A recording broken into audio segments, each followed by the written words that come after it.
هو الله لا إله إلا هو الرحمن الرحيم الملك القدوس السلام المؤمن المهيمن العزيز الجبار المتكبر الخالق البارئ المصور الغفار الوهاب الرزاق الفتاح العليم القابض الباسط الخافض الرفيع المعيد المذل السميع البصير الحكم العدل اللطيف الخبير العليم العظيم الغفور الشكور العلي الكبير حميد المقيت الحسيب الجليل الكريم الرقيب المجيب الواسع الحكيم الودود المجيد البعيد الشهيد الحق الوكيل القوي المتين الولي المحسن المبدئ المعيد المحيي المميت الحي القيوم المجيد الماجد الواحد الأحد الصمد القادر المقتدر المقدم المؤخر الأول الآخر الظاهر الباطن البارئ المتعال البر التواب المنتقم العفو الرؤوف المالك ملك ذو الجلال والإكرام المقسط الجميع الغني المغني المانع الضار النافع النور الهادي البديع الباقي الوارث الرشيد الصبور أعوذ بكلمات الله التامات من شر ما خلق أعوذ بكلمات الله التامات من شر ما خلق أعوذ بكلمات الله التامات من شر ما خلق بسم الله الذي لا يضر مع اسمه شيء في الأرض ولا في السماء وهو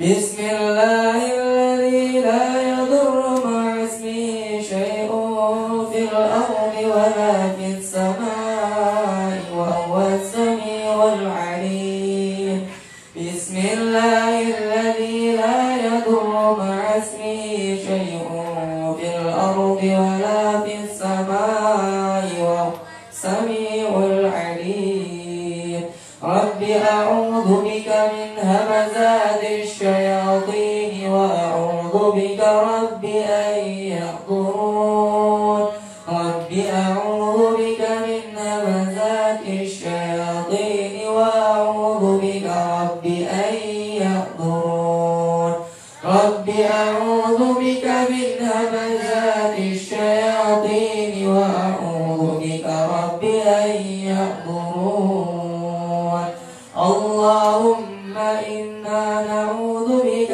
من البرص والجنون والجذام ومن سيء اللهم إنا نعوذ بك من شر فيروس كورونا يا ربنا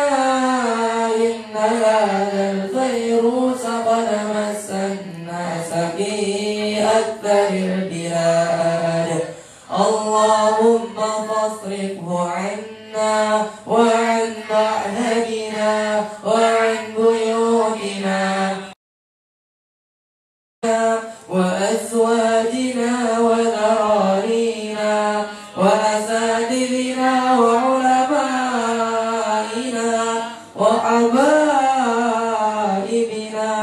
وشيوخنا ومشايخنا وطلابنا وطالباتنا وجماعاتنا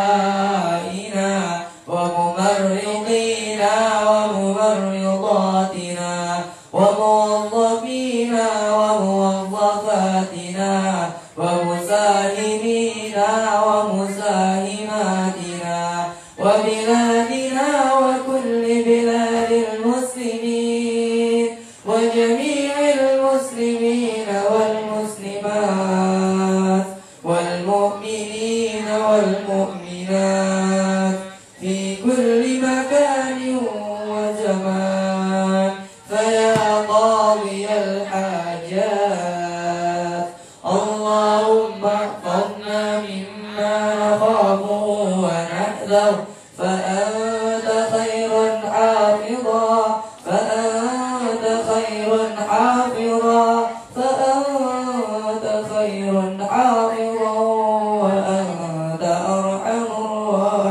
الراحمين ربي لما أنزلت إلي من خير فقير ربي إني لما أنزلت إلي من خير فقير ربي إني لما أنزلت إلي من خير فقير وإذا مرضت فهو يشفين وإذا مرضت فهو يشفين وإذا مرضت فهو يشفين سلام على نوح في العالمين سلام على نوح في العالمين سلام على نوح في العالمين يأتي بالحسنات إلا أنت ولا يدفع السيئات إلا أنت ولا حول ولا قوة إلا بك اللهم لا خير إلا خيرك ولا طير إلا طيرك ولا إله غيرك لا إله إلا أنت سبحانك إني كنت من الظالمين اللهم إنا نعوذ بك من جهد البلاء ودرك الشقاء وسوء القضاء وشماتة الأعداء اللهم اكشف عنا البلاء والوباء والغلاء والقهط وجميع الأمراض وموت الفجأة والطاعون ما لا يكشف غيرك الله نعوذ بك من زوال نعمتك وتحول عافيتك وفجاءة نقمتك وجميع سخطك اللهم أنت ربي لا إله إلا أنت خلقتني وأنا عبدك وأنا على عهدك ووعدك ما استطعت أعوذ بك من شر ما صنعت أبوء لك بنعمتك علي وأبوء بذنبي فاغفر لي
وأبواب السلامة وأبواب العافية وأبواب الجنة رب اغفر لي وارحمني وتب علي رب اغفر لي وارحمني وتب علي رب اغفر لي وارحمني وتب علي ربنا آتنا في الدنيا حسنة وفي الآخرة حسنة وقنا عذاب النار بفضلك سبحان ربك رب العزة عما يصفون وسلام على المرسلين والحمد لله رب العالمين.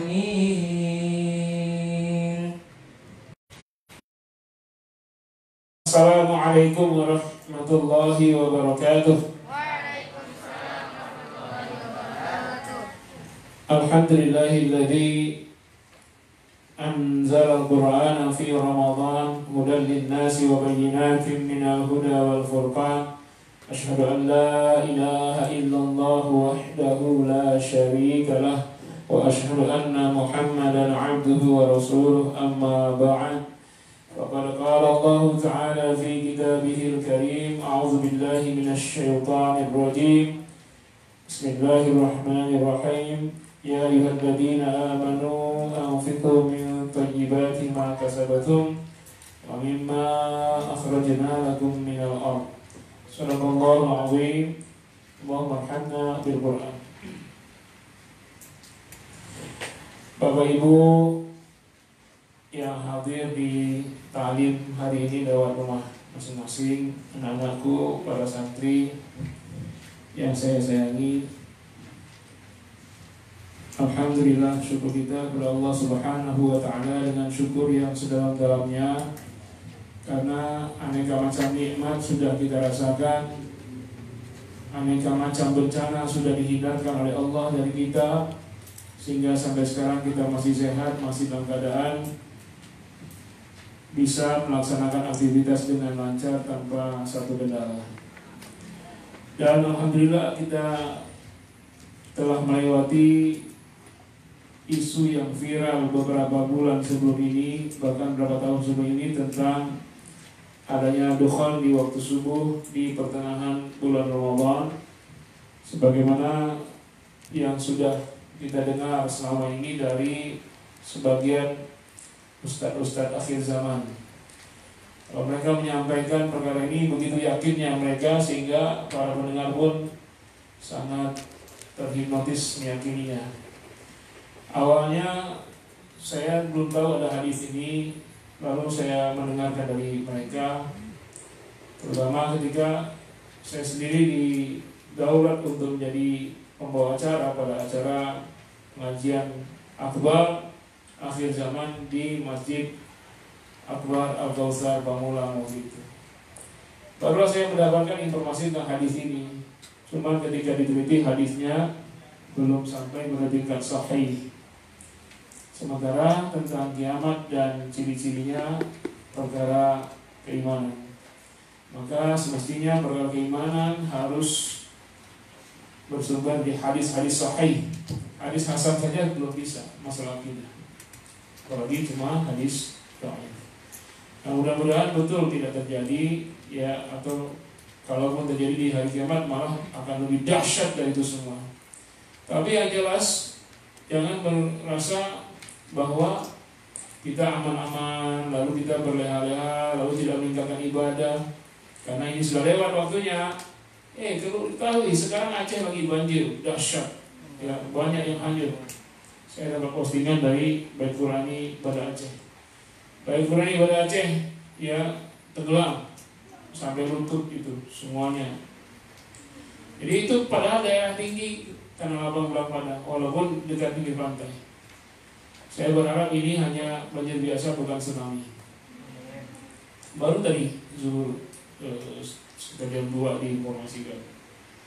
Kita doakan semoga di Aceh tidak ada yang jadi korban, cepat surut ya, dan semoga tempat lain juga aman. Tapi kita tidak boleh merasa aman membuat kita terlena. Kalau tidak dukhon, ya masih ada ancaman lain, ya tsunami, gempa bumi, angin badai, ya tanah terbelah, hujan batu dan lain-lain masih mungkin akan terjadi di suatu saat. Karena itu selalu bersiap-siap. Kita bukan bertanya kapan kejadian tiba, tapi yang kita tanya adalah apa persiapan saya saat bencana itu mendadak datang. Lalu salawat dan salam semoga selalu terlimpah dan tercurah buat junjungan kita Nabi Muhammad Sallallahu Alaihi Wasallam yang telah mengajarkan kita untuk taat kapan saja, tidak hanya di bulan Ramadan, tapi sebelum dan setelah Ramadan tetap taat. Termasuk taat dalam mengelola harta kita, mana yang bukan hak kita lepaskanlah, mana yang hak kita pakailah, bila perlu dari hak kita itu kita lepaskan pula untuk menutupi kebutuhan orang-orang yang butuh karena paceklik atau karena kemiskinan. Tidak ada wabah saja sudah paceklik, apalagi setelah ada wabah. Dan kita agak sedih melihat ya aparatur pemerintah kita menangani wabah ini pelin-pelan, sangat pelin-pelan, tidak bersatu, malah antar bupati saling menghujat, antar pimpinan daerah dan pusat berbeda pendapat. Kita rakyat dibikin bingung ini mana yang sebenarnya kita ikuti. Yang satu bikin kebijakan A, yang satu kebijakan Z. Yang A mengatakan ini yang berlaku, kata Z ini yang berlaku. Antar menteri beda-beda. Ya jadi kita lah yang harus cerdas sekarang. Kalau pejabat tidak mau cerdas, kita lah yang cerdas. Ya mana yang bisa kita perhitungkan, kita perhitungkan. Pertama, prioritas utama dan utama sekali adalah kesehatan. Baru yang kedua ekonomi. Kalau ekonomi dulu mengabaikan kesehatan, maka bisa hancur semuanya. Tapi kalau kesehatan diprioritaskan, orang kalau sudah sehat, maka ekonomi bisa diusahakan. Dia bisa bekerja, bisa belajar. Jadi prioritaskanlah kesehatan lebih dahulu, ya walaupun kemakmuran ekonomi bisa ditunda. Kalau mengejar kemakmuran ekonomi sementara terancam ya dengan wabah, percuma saja kaya lalu kena corona mati terhina misalnya, ya kan? Nah, jadi kesehatan prioritas. Kalau saya yang jadi presiden akan saya utamakan. Tapi sayangnya bukan saya yang presiden. Baiklah anak sekalian, ibu bapak di rumah, kita lanjutkan tema kita pada tema berikutnya, zakatut tijarah. Ya, zakat perniagaan. Sudah kita bahas tentang sewa menyewa, zakat sewa menyewa, rumah sewaan atau kontrakan sudah. Sekarang perniagaan. Jadi ada orang yang berdagang, sesungguhnya dagangan itu bisa laku bukan semata-mata karena dia yang menarik atau dagangan yang menarik. Ada bisikan Allah kepada hati calon-calon pembeli sehingga condong kepada kita untuk membeli tokonya. Itu jangan dipungkiri. Di Tanah Abang itu kan kalau sekarang kan disuruh tutup, kalau disuruh buka lagi bulan Ramadan, saingannya banyak. Coba bayangkan, orang kalau berpikirnya individualis, kalau kita dagang yang sama dan banyak saingannya, kira-kira lakunya banyak apa enggak? Enggak, karena banyak saingan. Tapi teori ini keliru. Semakin banyak dagang yang sama, semakin banyak pembelinya dan semuanya laris. Apalagi bulan Ramadan, kalau tidak ada corona, ya saya mengalami sendiri karena saya dulu mulai hijrah dari Sumatera ke Jakarta ini tahun 2000. Ngapain? Kuliah. Selain kuliah ngapain? Dagang. Wah, kalau sudah bulan puasa itu ya luar biasa omsetnya, jual apa saja.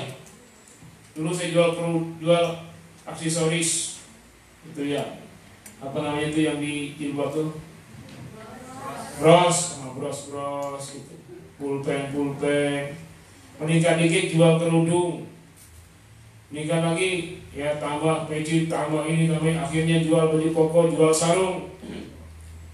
Terasa sekali kalau bulan Ramadan itu. Di Tanah Abang itu, wah luar biasa segala macam modelnya. Penjualan sehari kaki 5 doang itu 1,6. jualan. Untungnya berapa? 30-40%.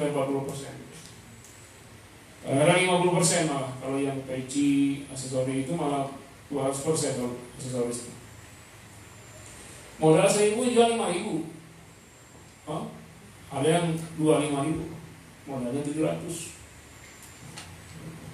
Ada pulpen modalnya 700 jual 2.000. Dulu murah-murah.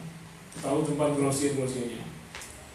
Di pas Ramadan itu, waduh, ya, memanglah bulan Ramadan bulan berkah, rezeki berlimpah. Tapi sekarang karena corona, wallahu a'lam, kita berdoa semoga pedagang di Tanah Abang sabar saja ya. Yang paling sedih adalah mereka yang telah menumpuk barang sebelum Ramadan, dia tumpuk banyak-banyak, sekarang dia jual, gak boleh jualan. Pembeli pun tak datang. Jadi barang itu hanya menumpuk di tokonya, di gudangnya, yang tiap hari dia lihat saja. Tidak mungkin lagi di tahun depan didagangkan, ya sudah lusuh. Jatuh pula harganya, modelnya sudah ketinggalan pula. Dan barangkali orang tidak lagi berpikir beli baju untuk setahun ini, atau malah 2 tahun. Orang sudah tidak berpikir lagi beli sepatu, beli baju. Yang dipikir sekarang, perut ini mau diisi apa? Ya, beras dari mana? Jadi setahun 2 ini seluruh dunia saya yakin tidak akan banyak yang beli sesuatu yang sekunder sifatnya, perhiasan, pakaian, sepatu. Pasti pada berhemat semua ini. Yang diutamakan adalah untuk makan. Itu dulu tuh. Saya yakin yang kaya pun berhemat. Karena kalau ini sudah hilang corona, tidak secepat itu ekonomi pulih. Karena sudah banyak pabrik berhenti, korban-korban PHK semua baru mulai dari nol. Yang kerja baru mulai dari nol, belum sudah bergaji. Mungkin proyek pertama adalah untuk konsumsi, yang kedua lunasi hutang-hutang, banyak tagihan-tagihan. Cobalah lihat nih yang saya bilang ini nanti faktanya setelah selesai corona ini. Nggak langsung itu orang normal seperti biasa, enggak. Makanya kalau orang jualan sepatu, sendal, buku-buku atau yang lain ini belum langsung normal. Maka yang paling berpeluang untuk bisnis itu hanya makanan, ya, sembako, beras dan lain-lain. Nah itu harus dipikir oleh pedagang. Jadi kalau mereka ini selama ini bisnis pakaian, ke depan coba ganti dengan sembako, makanan, ya, diganti dengan lauk, jual ikan, sayur mayur, ya, beras. Itu akan proyeksi ke depan itu, prospek. Nah ini insting ya, ini bukan hadis tentang Quran yang saya sampaikan. Ini hanya insting bisnis. Karena dulu saya dari buku itu memang maju, saya bisnis. Tinggal 2 pilihan saya, apakah saya lanjutkan jadi saudagar kaya raya atau saya selesaikan kuliah. Itu pilihannya, nggak bisa dua-dua. Akhirnya saya pilih selesaikan kuliah, saya tinggalkan dagang. 3 lapak saya itu, lapak lagi 5, 3 saya serahkan Om Rosid. Nah setelah itu selesai lah dengan dia.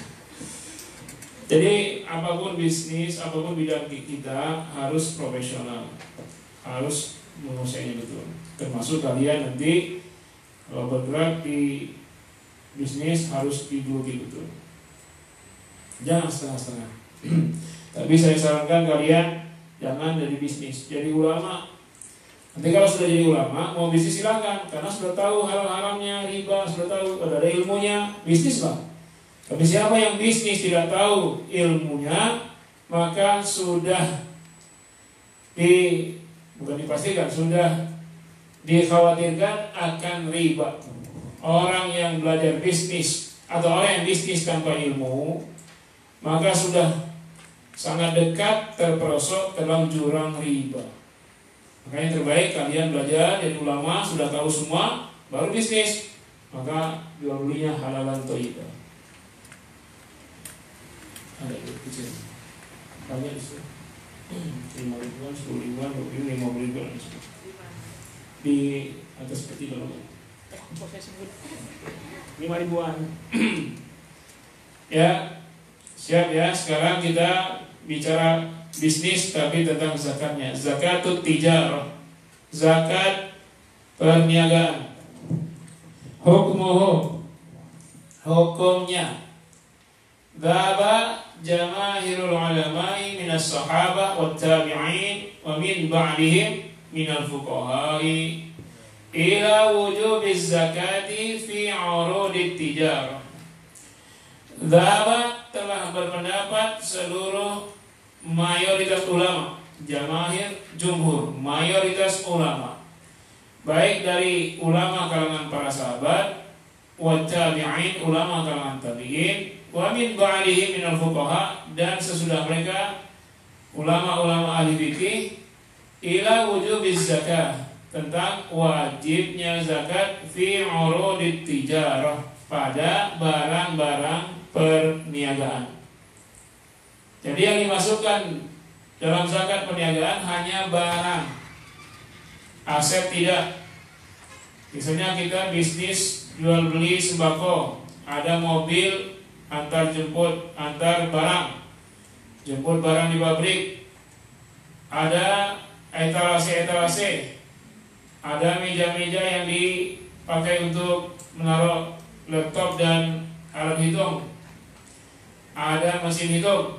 Nah, itu aset tidak masuk barang-barang yang dihitung zakatnya. Yang mana yang dihitung zakat adalah barang yang beredar, diperjualbelikan. Nah, yang dihitung zakat itu dari barang itu menghasilkan uang. Nah, uangnya itu dihitung, barang dan uangnya. Sedangkan mobil untuk bisnis tidak dihitung untuk zakat, toko yang dipakai tidak dihitung untuk zakat, apalagi orangnya nggak zakatin, ya, karyawan, ini karyanya jelek nih, udah zakatin, enggak, ya. Jadi hanya barang, maka disebut urudut tijarah, hanya barang-barang dagangan. Maksudnya apa? Hasil jual beli barang dagangan itu dan barangnya tidak dihitung untuk zakat perniagaan. Wah, ngeri kalau semua dihitung. Ya, kayak jual beli air galon, yang dihitung perputaran airnya, galonnya nggak dihitung sebagai modal zakat, modal yang dizakatin, dari itu. Ya, penjualan airnya itu, kecuali kalau kita bisnis jual beli galon, nah baru dihitung. Nah, tasbihya urudut tijarah, fi urudut tijarah. Zakat hanya pada barang-barang perniagaan. 5. Rawahu Abu Dawud wal Baihaqi an Samrah bin Jundab, yaitu hadis riwayat Abu Dawud, Baihaqi dari Samrah bin Jundub, ya. Qala, dia berkata, siapa itu yang berkata? Samarah. Nah, ini Samarah, ini beliau hadis ini. Ya. Samurah. Tahu Samurah? Itu kalau pagi-pagi nggak puasa ada jualan nasi uduk, ada Samurah jengkol, Samurah.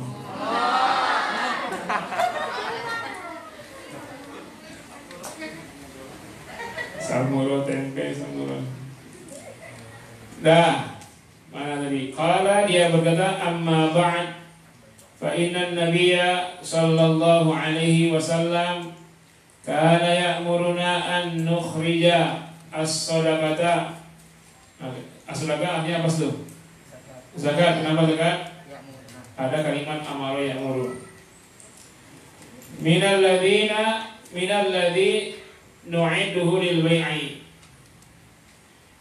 Amma ba'du, ada setelah itu, fa inna nabiyya sallallahu alaihi wasallam, maka sesungguhnya Nabi sallallahu alaihi wasallam kana, ya, telah, karena itu ya'muruna. Jadi kalau ada kana setelahnya fi'il madhi, fi'il mudhari, itu maksudnya madi, maksudnya lampau, walaupun bentuk kalimatnya fi'il mudhari.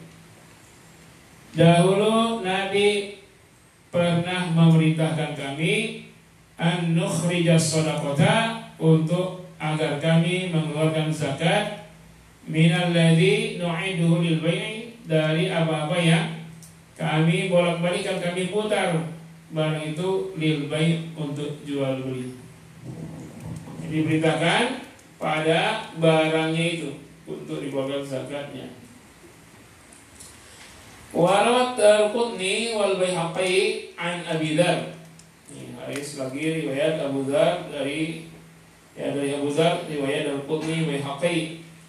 Anna Nabiy sallallahu alaihi wasallam qala, bahwasanya Nabi SAW telah bersabda fil ibili shadaqatuha, dalam onta, maksudnya apa itu? Ternak onta. Ya, dalam ternak onta shadaqatuha ada zakatnya. Zakat shadaqah bermakna apa di sini? Zakat dari mana tahu? Enggak ada amal? Enggak ada inama? Enggak ada la titik ilah? Enggak lah. Fil ibili shadaqatuha. Kalimat sedekah menjadi zakat kalau susunan kalimat dibalik. Coba irongkan tuh. Fil ibili jamak terus sedekatuha mubtada khobarnya sibuk jumlah jamak itu. Nah, maksudnya mubtada khobar. Sekarang khobar mubtada. Nah, kalau dibalik seperti itu maka sedekah bermakna zakat. Ya tahu, makanya ngerti ilmu balaghah. Ya. Kok kalimatnya sedekah Ustaz artikan zakat. Ustaz, kalau zakat kalimatnya zakatuha. Ya terserah deh. Tapi kalau sudah ngerti, nanti dalam ilmu musraf namanya ikhtisos. Kayak kalimat na'buduka, kami menyembah Engkau ya Allah. Dibalik iyyaka na'budu, maf'ulun bih muawwal, maf'ulun diawalkan, fi'il fa'il diakhirkan. Artinya fi'il fa'il maf'ulun bih diawalkan. Itu juga balau al-hasr ikhtisos. Pada ternak onta ada zakatnya. Wa fil ghanami shadaqatuha, pada ternak kambing, domba-domba ada zakatnya. Wa fil baqari shadaqatuha, dalam ternak sapi ada sedekahnya, zakatnya. Wa fil bazzi shadaqatuha, dan pada alat perabot rumah tangga yang diperjualkan maksudnya shadaqatuha ada zakat juga. Walaupun sendok piring bukan zakat pada sendoknya, tapi pada jadinya sendok itu sebagai barang dagangan. Kalau sendok piring itu bukan barang dagangan, hanya dipakai, maka tidak ada zakat.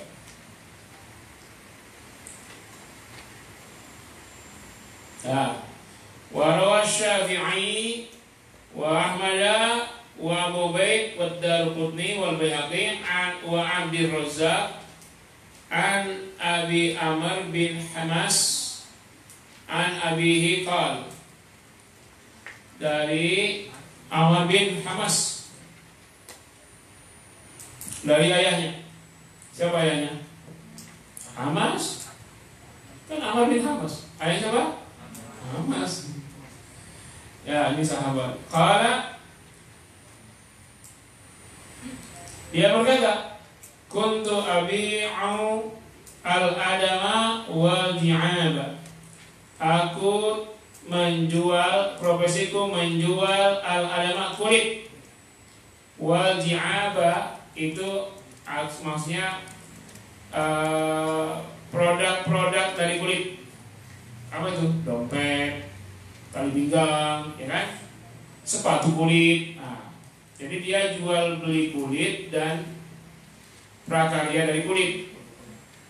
Ya, mungkin setiap bulan, setiap ada hari Idul Adha, dia beli itu. Siapa yang beli sapi, beli kulitnya. Nah, nanti dia samak, dia bikin tas, dompet, tali pinggang, bikin sepatu dari kulit. Nah, itu namanya ji'ab, hasil produk dari kulit.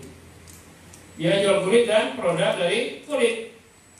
Famar Rabi Amar bin Khattab, lalu saat saya lagi bisnis kulit, jualan itu, datanglah, lewatlah Umar bin Khattab, waktu itu sebagai khalifah.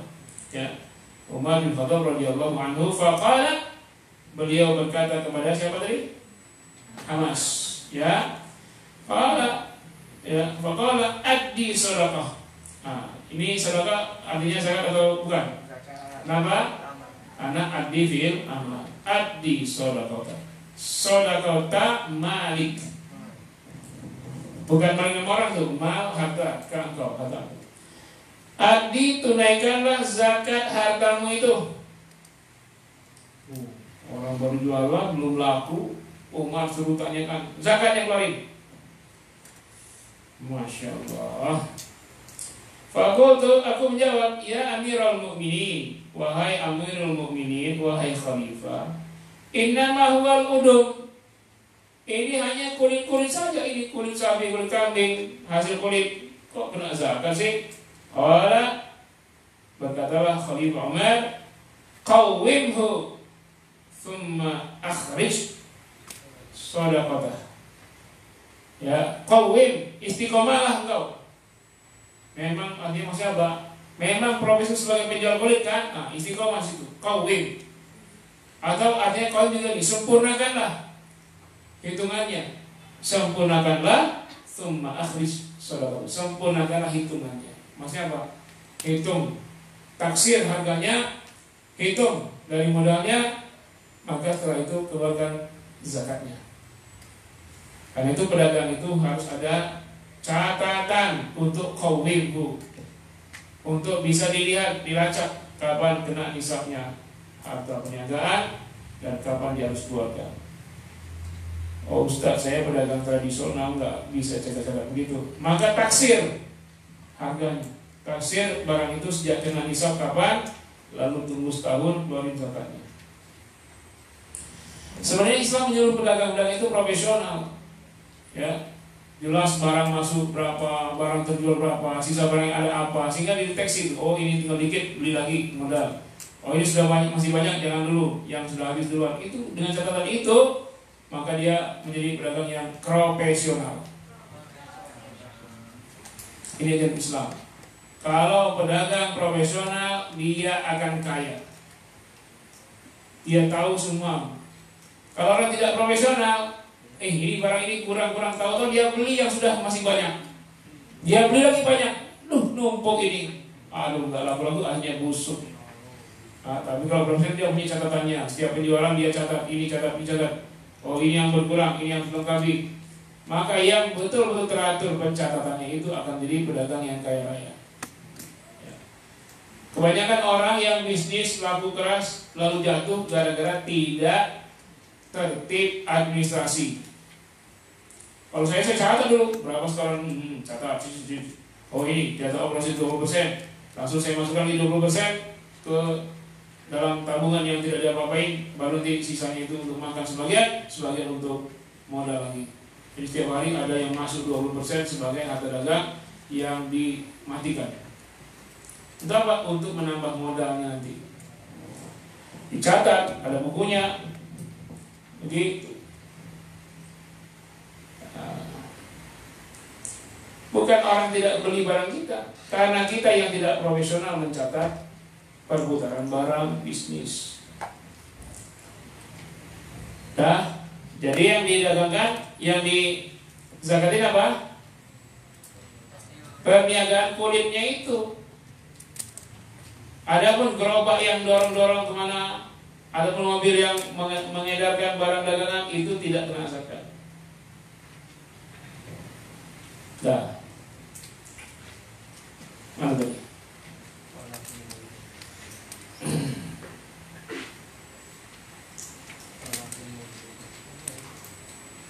Qala qawim husna. Qala fil Mughni, berkatalah pengarang kitab Al-Mughni. Ya. Al-Mughni ini Hambali ya. Wa hadha qissatun wa hadhihi qissatun yashtahiru mithlaha. Kisah ini masyhur. Ya.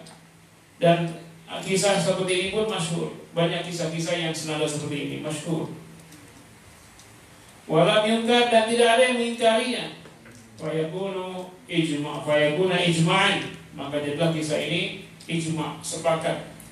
Semua ulama sepakat menjadikan kisah ini landasan wajibnya zakat. Wa qalat az-Zahiriyah. Nah, ini ada yang berbeda pendapat. Zahiri, mazhab Zahiriyah berpendapat la zakatan fi malik tijarah. Tak ada zakat pada harta perniagaan.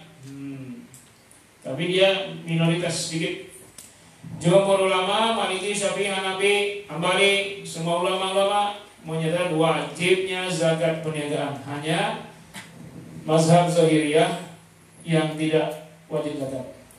Qala Ibnu Rushd berkata wassababu fi ikhtilafihim, sebab terjadi perselisihan pendapat mereka fi wujubi zakatid tijarah, pada wajibnya zakat perniagaan itu bil qiyas, ya, perselisihan pada qiyas. Lalu yang kedua waqtilafihim, dan perselisihan pendapat mereka fi tashihi hadis Samrah, apakah hadis Samrah itu sahih? Menurut mayoritas ulama sahih. Hadis Samrah yang nomor 1 itu Samrah bin Jundab itu sahih. Kalau menurut Zahiri tidak sahih. Wa haditsu Abi Dzar, dan hadis Abu Dzar apakah sahih atau tidak? Menurut jumhur sahih, menurut Zahiri tidak. Itu yang Abi Dzar. Hadis yang kedua, anna Nabi sallallahu alaihi wasallam ibni sallallahu wa bil ghanami sallallahu wa bil baqari sallallahu. Nah, itu ya. Jadi berdasarkan menentukan kualitas hadis maka menyimpulkan hukum. Maka perlu sekali ilmu yang membahas perkara hadis ini sahih atau tidak. Ilmu awalnya ya taisir, kalau kitabnya namanya taisir mustalahul hadis. Nanti tingkat berikutnya itu namanya tadribur rawi. Kalau sudah selesai taisir, maka buku selanjutnya itu namanya tadribur rawi. Nah, ini kalau kalian kuasai 2 kitab ini aja sebagai modal untuk masuk Al-Azhar University atau Islamic University Madinah, ngambil jurusan hadis, insya Allah. Kalau sudah kuasai 2 kitab ini ya. Tapi kalau belum kuasai kitab ini, coba-coba ambil kuliah hadis, ya silakan saja. Perjuangannya berat, karena Islamic Studies, studi Islam yang paling berat itu adalah studi hadis. Kalau fikih, kalau tafsir itu insya Allah tidak terlalu sulit. Tapi kalau hadis ini yang paling sulit. Untuk S3 saja di Ummul Qura, hadis itu setiap tahun yang masuk paling banyak itu 9 orang. Ya, nggak berani, berat untuk doktornya. Nah, yang sampai selesai tepat waktu dari 9 itu paling-paling cuma 2 orang. Yang 7 orang terancam tidak selesai karena beratnya ya jurusan hadis. Tapi kalau sudah selesai jurusan hadis, maka dunia akan mengenalnya sebagai ulama pakar. Ya, kalau untuk hadis tafsir banyak ulamanya. Indonesia itu bisa dihitung. Ahli hadis di Indonesia dulu namanya Mustafa Yakub. Ya, Ali Mustafa Yakub, Profesor Dr. Ali Mustafa Yakub tuh. Ali Mustafa Yakub. Kalau itu tinggal Ali doang. Mustafa yang nggak ada, Yakubnya nggak ada. Profesor Dr. hadis tuh. Ada lagi sekarang masih hidup namanya Ustadz Ahmad Fatullah, kalau nggak salah, Dr. Ahmad Fatullah. Sedikit sekali ya. Kalau ahli fikih banyak, ahli tafsir banyak. Nah, di sini terjadi persisian menetapkan kualitas hadis, maka terjadi perbedaan menetapkan hukum zakat. Wa amal qiyas sudah i'tamadahul jumhur. Qiyas yang dipakai sebagai pegangan oleh mayoritas ulama itu, fahuwa, dia adalah annal urudal muttakhidahul litijarah, bahwa barang-barang yang difungsikan untuk perniagaan adalah malun, ya, harta maksudu bihi tanmiyah, harta yang dimaksudkan akan berkembang, ya. Wa asbahal ajnas, maka dia disamakan dengan jenis-jenis as-salasah, ajnas salasah, 3 jenis barang zakat yang lain, allati fiha zakatu bil ittifaq, yang diwajibkan zakat sesuai istifaqat semua ulama. Apa dia? Ani, yaitu al-haras, tanaman. Apa tanaman? Yaitu beras, kurma, kan wajib zakat. Yang hasilnya tahan setahun itu wajib zakat. Wal masyah, dan peternakan, unta, sapi, wadzahab wal fiddah, emas dan perak. Nah, 3 jenis ini, emas, perak, lalu peternakan, lalu tanaman itu wajib, maka perdagangan juga disamakan dengan itu. Kenapa? Kalau dagang berkembang katanya kan? Kalau ternak berkembang nggak? Berkembang. Nah, itu berzakat. Kalau tumbuhan berkembang nggak? Nah, emas, perak berkembang nggak? Sebenarnya berkembang nilainya. Ya. Walaupun dia stabil tetap segitu-segitu aja, tapi kalau dia dijadikan alat tukar, maka harganya selalu menaik setiap tahun. Dulu mungkin 5 gram tuh bisa di motor. Ya. Berapa motor sekarang? 15 juta. Bagiin 15 juta. Kalau segramnya 800, berapa gram tuh? 10 aja 8 juta. 20 gram? Nah, 20 gram. 20 gram itu bisa beli motor. Mungkin dulu 20 gram itu cuma 400.000. Sekarang motor itu 16 juta. Tapi kalau diemaskan tetaplah dia 20 gram. Stabil dia. Maka semua uang yang pondasinya emas, maka dia stabil. Tapi uang yang pondasi dolar tidak stabil. Indonesia nggak stabil karena dia pondasinya dolar. Dolar itu sebenarnya pondasi pura-pura, hanya kertas dikasih gambar, dikasih angka, ada nilainya. Padahal basicnya nggak ada itu, jaminannya nggak ada. Kalau emas ada jaminannya. Maka kalau uang itu jaminannya emas, dia stabil. Di Arab real itu jaminannya emas. Sebanyak uang beredar itu, fakta emasnya ada segitu. Makanya waktu saya beli susu onta, harganya 5 real. Saya beli 2 botol karena belinya 10 real. Katanya berdiri sangat tinggi, langsung dari perahan itu langsung masuk ke dalam. Wow, segar sekali. Tapi rasanya nggak enak karena belum campur gula. Tapi itu paling sehat itu susu onta. Saya tanya, mutu mata ada sama. Harga segini sejak kapan? 5 real sebotol. Sejak tahun 9 alfun wati sumiatin warba wasamanun. Warba wasamanun berapa? Alfun wati sumiatin warba wasamanun. 1984. Jadi harganya 5 real itu dari 1984. Masya Allah. Lebih gak naik ya. Sekarang harga bakso berapa? 15.000. Zaman saya kecil dulu berapa? Tahu gak harga bakso berapa? Abang tukang bakso, mari dong kemari, aku mau beli 1 ini lagu zaman saya dulu. 1 mangkok saja 200 perak. Yang banyak mangkoknya. Tidak pakai mie, tidak pakai entok, hanya kuah saja. Kalau sekarang cuma dapat kuah. Kalau dulu lengkap tuh 2 perak tuh, udah ada minyak, ada ininya, bakso besarnya ada, bakso kecilnya ada, 200 perak. 100 perak dapat, tapi nggak ada yang besarnya. Tuh tahun 92, 93. Nah itu 200 perak zaman dulu setara dengan 15.000 zaman sekarang.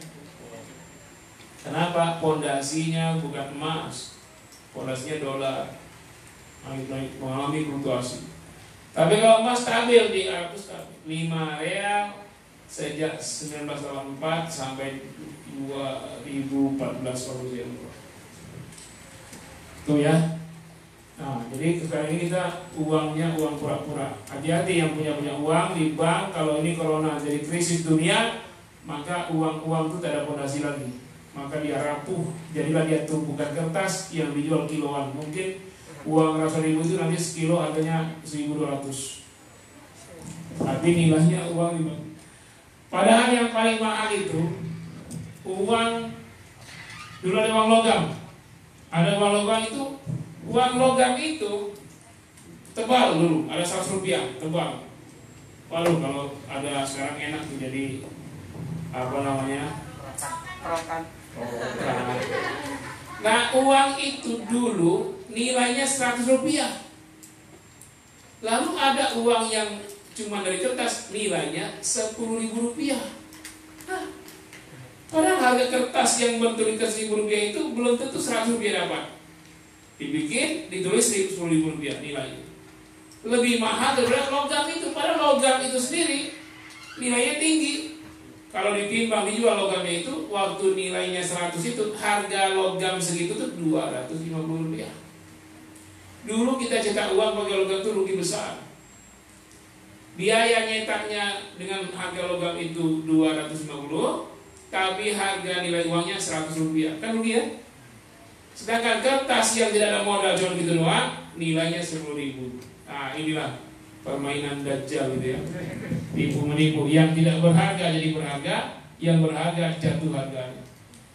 Ya, sekarang yang tidak berharga banyak sekali manusianya, yang jatuh harga dirinya karena tak ada iman.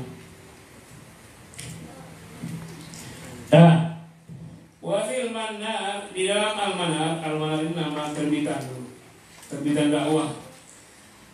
Dalam al-manar, majalah al-manar, jumhur ulama ilmillah, mayoritas ulama al-millah, agama Islam, ulama muslim, ya pasti ulama muslim lah, kalau muslim hanya pendeta. Yaquluna, mereka berpendapat biwujubi zakati urudit tijarah, wajibnya zakat barang-barang niaga. Walaysa fiha nasun qat'iyyun, sekalipun tak ada teks yang qat'i minal kitab aw sunnah dari Al-Qur'an maupun hadis tentang wajib zakat itu. Enggak ada kalimatnya zakat perniagaan wajibatun surat ini, enggak ada. Enggak ada langsung gitu, enggak ada. Tapi jumhur ulama mengatakan wajib karena memang sudah dipraktikkan di zaman Nabi dan sahabat bahwa mereka mengeluarkan zakat perniagaan. Wa inna wurida fiha riwayatun, sesungguhnya banyak muncul tentang wajibnya zakat niaga itu banyak riwayatun. Kalau satu riwayatun, ini banyak riwayatun, banyak riwayat. Yuqawi ba'duha ba'du, satu riwayat menguatkan riwayat yang lain. Jadi hadis-hadisnya menjadi kokoh, saling kuat menguatkan. Ma'al itibaril mustanada ila nusus, disertai dengan penyandaran kepada nas-nas.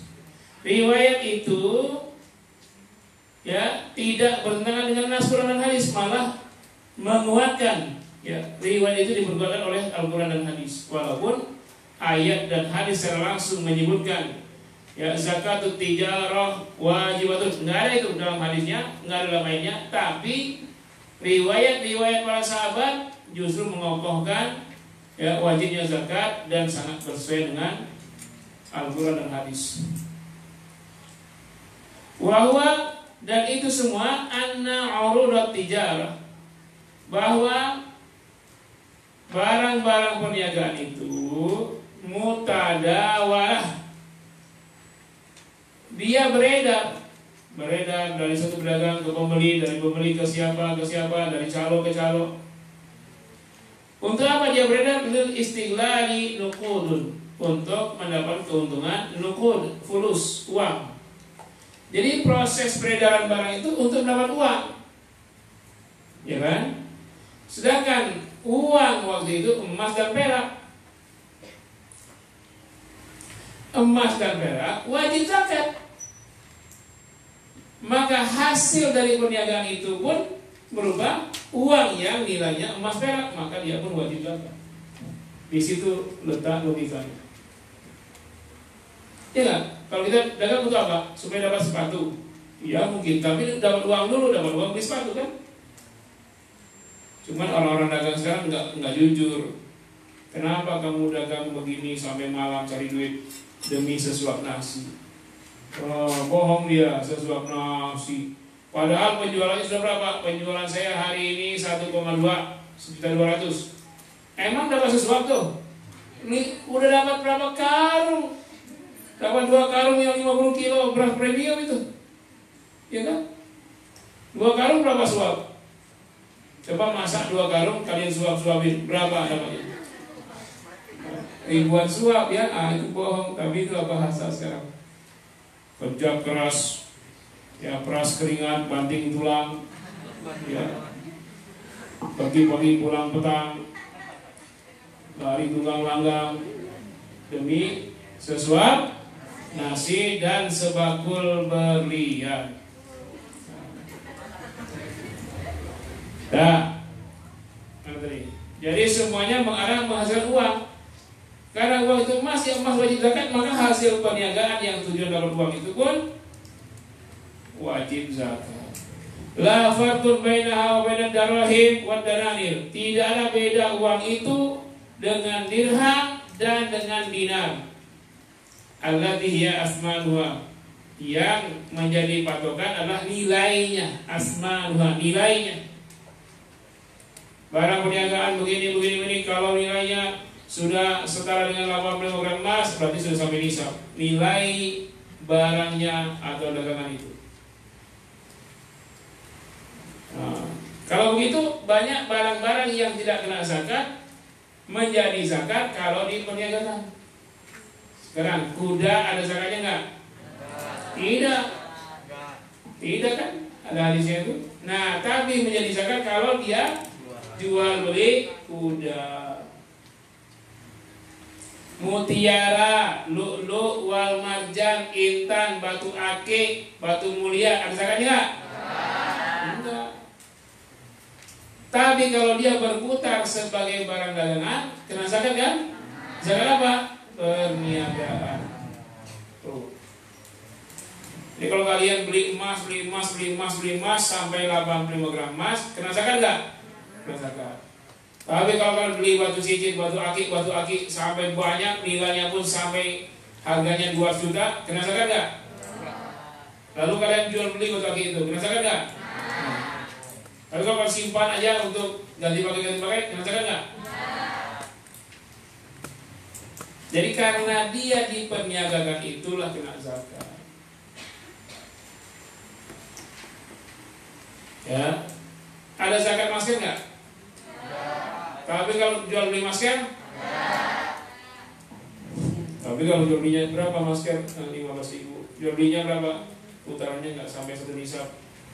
Jangan ada zakat. Kena zakat kalau sudah modalnya senisab.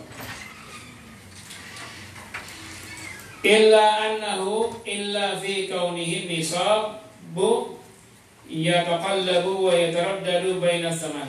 Hanya saja ya, keadaan nisabnya perniagaan itu yataqallabu wa yataraddadu, berubah-ubah, yataraddadu, ombang-ambing, tidak stabil. Baiklah zaman harganya ya berubah-ubah kan? Tadi bakso berubah enggak? Bakso tahun 90 dengan bakso tahun 2000 sama? Baksonya sama. Harganya?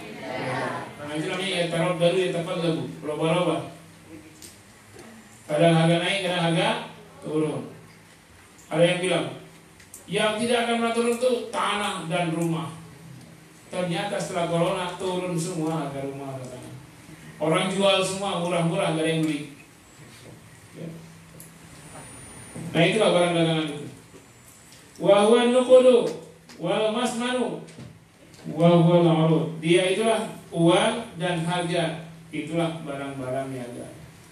Jadi dia sebenarnya seperti emas dan perak, hanya saja kalau emas perak stabil, kalau barang dagangan ia taraddadu yataqallabu, berubah-ubah, tidak stabil. Kita jualan sembako, ada satu item ya yang kita beli dulu harganya segini, sekarang naiknya luar biasa. Sarden misalnya, modalnya dulu sekian, sekarang naik, nggak bisa lagi kita jual. Yang kita jual sekarang itu harga modal untuk berikutnya. Kenapa? Semakin mendekati Lebaran harga semakin naik. Aduh.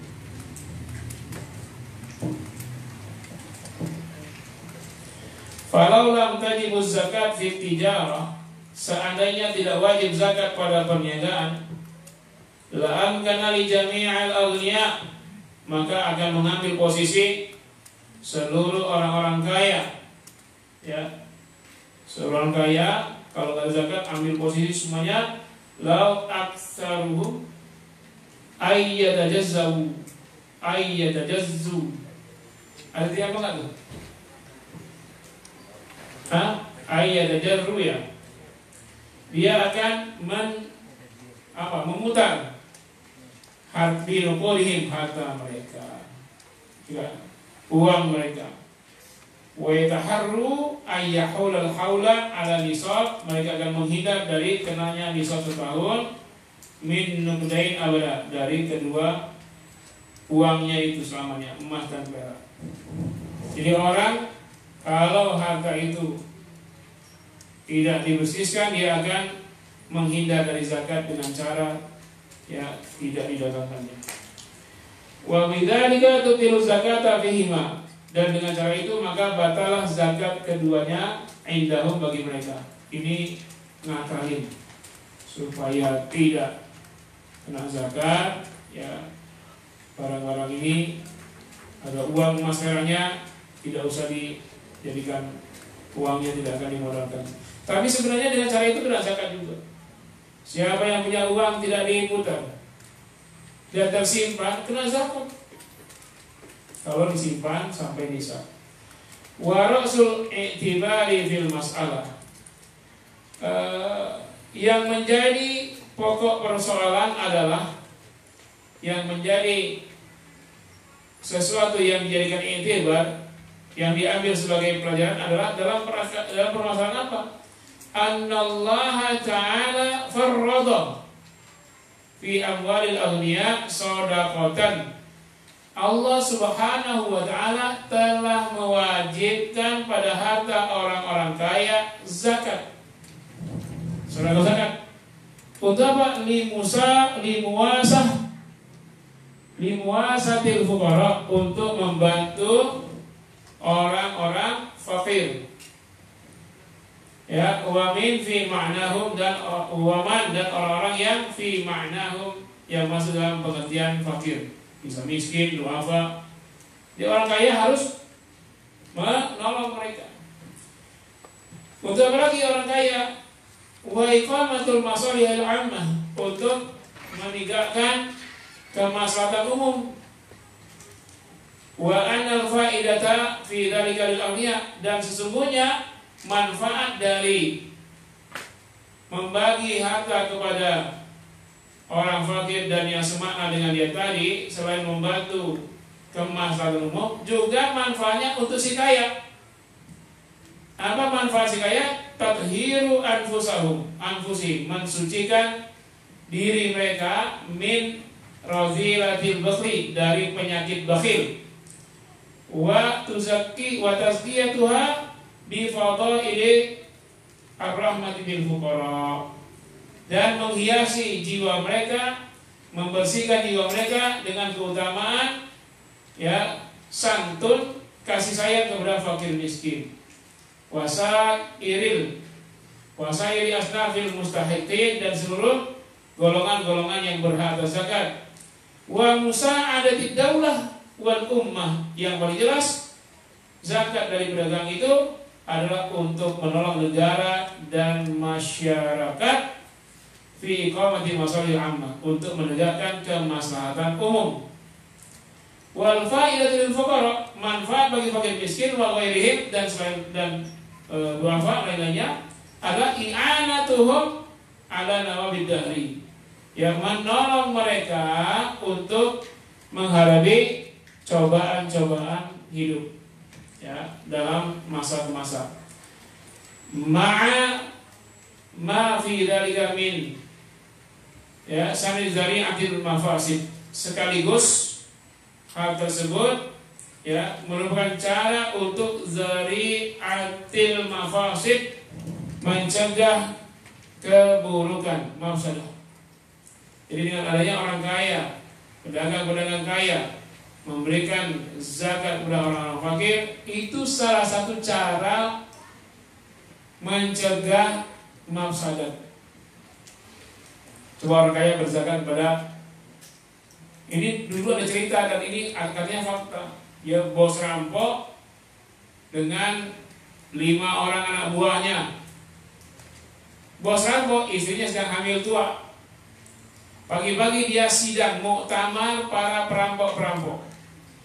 Hasilnya apa? Malam ini kita gasak rumah orang kaya yang berlantai 3 itu. Kita naik dari pohon, kita terjun ke lantai 3, masuk. Nanti siapa saja yang menghalangi, sikat. Ya, bunuh saya. Nah, kata si perampok. Yang penting ambil semua hartanya. Kata keputusan rapatnya begitu. Action nanti malam. Kita lakukan itu pas jam 00.00. Pas si rampok pulang, ya, agak sorean, langsung dia dapati istri rampok itu sedang menggendong anaknya yang baru lahir. Ditanya, kok sudah lahiran? Iya, tadi sudah mulas sudah bukaan 3. Saya udah nggak tahan lagi, datang tetangga kita yang kaya raya yang rumahnya 3 lantai itu. Tanpa pikir panjang dia bantu, langsung saya dibawa rumah sakit, masuk kamar VVIP, langsung saya lahiran di sana, dibiayain semuanya. Dikasih duit pula segepok jadi.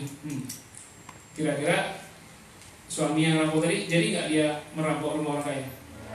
Langsung dipanggil semua anak buahnya, hei semua, ya, kumpul, ada apa? Rapat mendadak. Apa?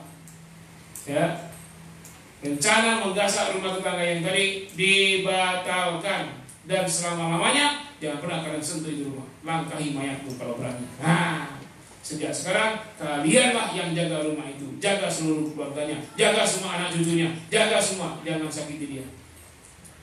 Awalnya si rampok sudah niat apa? Ingin menggasak, bahkan membunuh semua anggota keluarga itu. Tapi karena keluarga itu dermawan, bantu tetangga yang kesusahan, akhirnya dapat security gratis tanpa diketahui. Dan security itu bertugas selama-lamanya, 6 orang sekaligus. Itu kan faedah dari dermawan. Nah, itu namanya ya zari'atul mafasid, mencegah kemudaratan. Nah, kalau kita dermawan pada orang lain, ya kita tidak tahu, tiba-tiba orang itu berniat jahat pada kita kasih dia. Lagi susah hidupnya, dia udah mau jahat, mau saya rampok dia malam ini. Tahu-tahu kita kasih dia sore ini, kasih sembako, kasih semua. Tahu-tahu dia tidak kelaparan lagi. Jadi nggak dia rampok. Nah, jadi itu namanya dari atau mafasid, mencegah kemafsadatan. Dan juga fungsinya mafid tadakhumil amwal, mencegah bertumbuhnya harta pada satu orang saja. Ya, wa hasruha fi unasin ma'dudin, dan terbatas harta hanya pada orang-orang tertentu. Tidak boleh, harus beredar. Wa huwa al-misyar ilaihi biqauli, itulah yang dimaksud dengan firman Allah Ta'ala, ya, fi hukmi qismatul fai, dalam hal hukum membagi harta perang, kaila yakuna dulatan bainal aghniya minkum, agar harta itu tidak hanya beredar di antara orang-orang kaya di antara kalian saja. Itu surah Al-Hasyr. Falyuqal ayyakhruja min hadis maqasid syariah kullihi, ya, apa yang masuk akal bahwa ya tujuan dari syariat ini semua tidak terwujud at-tujarul ladzi rubbama takunu ma'zum sarwatil ummah fi aidihim, yang mereka memiliki ma'zum, kekayaan, monopoli terhadap umat itu di tangan mereka. Masa tidak masuk akal kalau orang kaya itu ya dibiarkan menumpuk harta di tangannya secara monopoli. Karena itu harus berbagi dengan zakat. Karena orang pedagang itu menumpuk harta pada dirinya. Nah, ini alasan ya mengapa zakat itu hukumnya, zakat perniagaan hukumnya wajib. Masih masalah bisnis juga, nanti mata tasirul mauludi di tijarah, kapan mulainya dihitung barang-barang dagangan itu sebagai zakat. Yang kedua, kaifiyatu tazkiyatil mali tijarah, bagaimana cara ya mengeluarkan zakat harta perdagangan. Ini masih akan dibahas besok karena panjang sekali pembahasannya ya dan perlu penjelasan. Baik, sudah jam 5 lewat sekian. Kita lanjutkan tanya jawab sampai jam 5.15. Pada Bapak Ibu yang ada di rumah, jika ada pertanyaan silakan. RT gimana? Nggak ada? Nggak ada ya? Sekarang orang sudah hemat kuota semua. Berat. Pertanyaan tertulis? Nggak ada? Baiklah, kalau ada lanjutkan saja.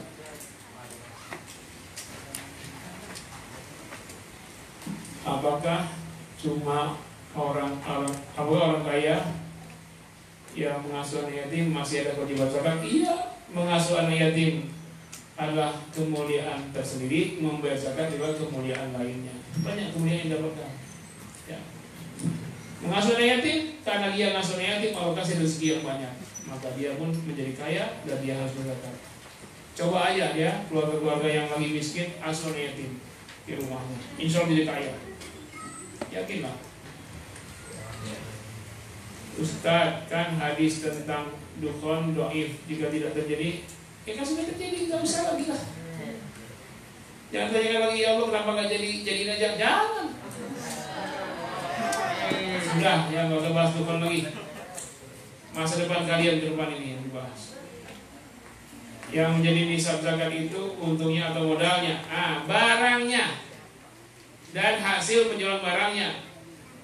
Aset tidak. Jadi barang dan hasilnya. Kalau hasil apa? Uang, barang dan uang. Jadi yang kena zakat itu ya uang hasil jualan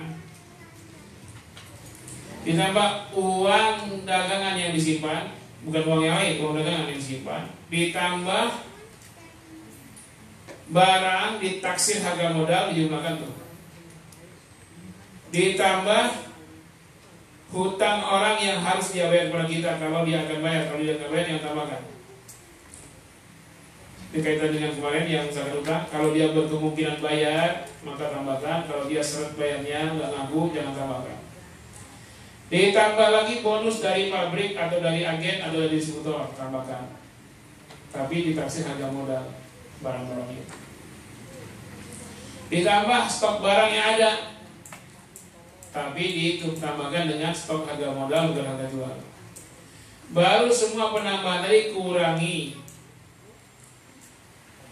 kurangi sewa toko, kurangi pajak barang, pajak usaha dan pajak lain-lain, kurangi gaji karyawan, kurangi cas servis, tukang bersih, tukang listrik, tukang ini, kurangi pajak listrik, pajak air, dan kurangi semua pengeluaran terkait dagang. Nah, selisih dari penjumlahan semua tadi dikurangi semua pengeluaran tadi berapa? Kalau selisihnya itu senilai 85 gram emas sama dengan atau lebih, maka zakatnya kali 2,5%. Kalau selisihnya tidak sampai segitu, maka tidak ada zakat, walaupun sudah 10 tahun berdagang. Makanya untuk tahu selisih itu dengan catatan. Setiap pedagang harus punya catatan dagang setiap hari, update. Jangan nggak catat, walaupun suruh dia catat, dosa nggak catat itu, susah hitung zakatnya nanti. Dan jangan cuma catat di amplop, ada buku induknya, ada backupnya. Kalau amplopnya hilang, notanya hilang, ada yang data tersimpannya. Jangan begini, Bu Nurul, mana yang kemarin sudah saya mau lihat lagi. Nah, bonnya sudah serahkan, backup datanya hilang. Jangan begitu. Jika kita bayar zakat mal lalu mati, apakah masih berutang? Iya, enggak lah. Oh, kalau kita ingin bayar zakat mal lalu mati, sudah ingin ya? Enggak lah. Sudah niat. Yang menjadi nisab zakat itu untungnya sama ini. Untung atau modal? Enggak ada untung dan modal. Yang jadi zakat itu barang dan uangnya. Apakah dia akan jadi untung atau tidak? Itu nanti dia selisih tadi ya. Dia selisih tadi, oh ternyata untung. Kalau kita kasih modal ke orang untuk jualan, apakah kita kena zakat? Ya enggak. Yang berjualan yang kena zakat. Ya itu orang yang kita kasih modal itu. Kalau kita kasih modalnya kurang dari nisab, enggak kena zakat. Berapa modal 10 juta? Enggak zakat. 20 juta enggak zakat. 72 juta ada zakat. Ya setelah tahun. apa yang harus diprioritaskan, nafkah atau zakat? Nafkah. Kalau berlebih dari nafkah, itulah yang dizakatin. Kayak fitrah itu kita tidak wajib kalau kekurangan. Ternyata bahan pokok kita berlebih, baru kena zakat. Nafkah sudah terpenuhi untuk keluarga, uang kita tersisa, harta tersisa, itulah yang kena zakat. Kalau untuk nafkah ada yang kurang, nggak kena zakat. Bagaimana dengan perniagaan emas perak? Apa ada zakatnya? Ya, walaupun itu emas perak barang yang kena zakat, tapi kalau dia diniagakan, jatuhnya zakat perniagaan bukan zakat emas perak.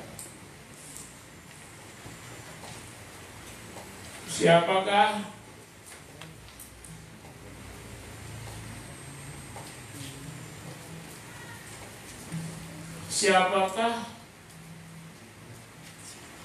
Haman? Siapakah Haman yang disebut di beberapa surat Al-Quran bersama Fir'aun dan Haman? Siapa Haman? Haman, panglima perang yang mendukung Fir'aun. Kalau orang kayanya? Qarun. Kalau ustadznya? Ada ustadz pendukung Fir'aun. Siapa namanya itu? Gara-gara yang begitulah maka agama rusak. Dia ustadz membenarkan pemimpin yang zalim. Ustadz kan bilang yang di kampung-kampung pada bercocok tanam, beternak untuk supaya tidak ada kesusahan. Nah, bagaimana kalau kita bikin kegiatan pesantren itu kayak di kampung? Iya, akan gitu ya. Selesai gedung itu nanti di atasnya pertanian, cabai, tomat, padi. Lapangan bola. Pesantren kan di atasnya nanti dak tuh. Nah itu nanti ditanam cabai apa segala macam. Lapangan bolanya di basement. Bagaimana kalau ada orang yang tadinya marahan lalu mereka baikan, tapi mereka jarang bertegur sapa karena ada rasa malu? Nggak apa-apa, yang penting nggak musuhan.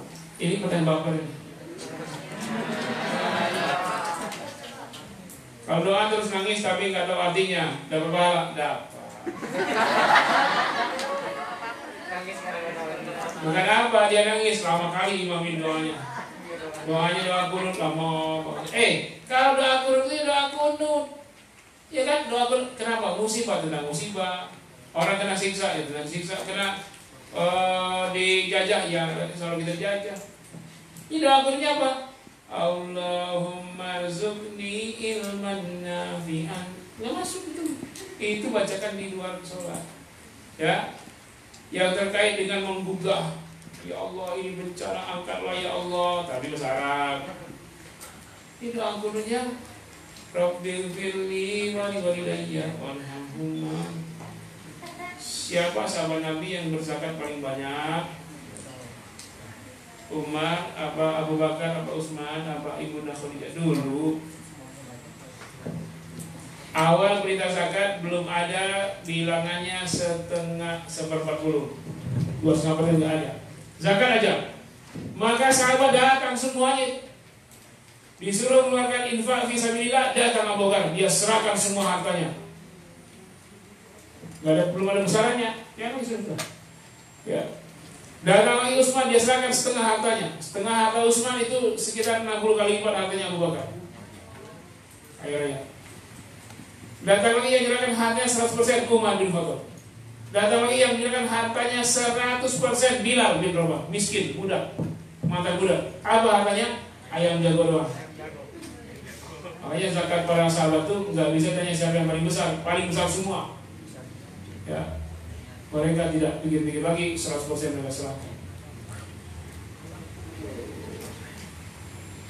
Dukhan itu hadis dhaif yang tidak terbukti turun hadis Nabi. Apakah hadis tentang dukhan berasal dari perkataan Nabi? Dhaif bukan Nabi.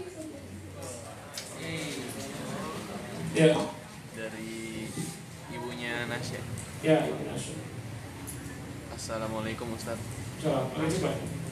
Untuk zakat tijaroh, apakah modal yang tidak bergerak seperti harga tanah dan bangunan toko duri? Iya, aset tidak kena zakat. Tanah, toko, bangunan, mobil untuk antar barang itu tidak kena zakat. Yang kena zakat barang dagangannya itu loh. Hasil uang dari barang dagangannya. Sekalipun kita punya toko, tokonya mengkilat ya di mall mahal, nggak kena zakat. Yang kena zakat barang dagangan. Nah, sudah cukup. Masih kan habis. Ya, demikian saja kajian kita hari ini. Sudah jam 5 ya terlambat. Mari kita tutup dengan istighfar dan doa kepada Allah. Astagfirullahaladzim, astagfirullahaladzim. Subhanakallahumma bihamdika asyhadu an la ilaha illa anta astaghfiruka wa atubu ilaik. Wassalamualaikum warahmatullahi wabarakatuh.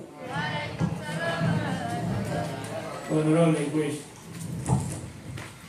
Saya capek banget nih. Berapa orang teh? Belum tuh.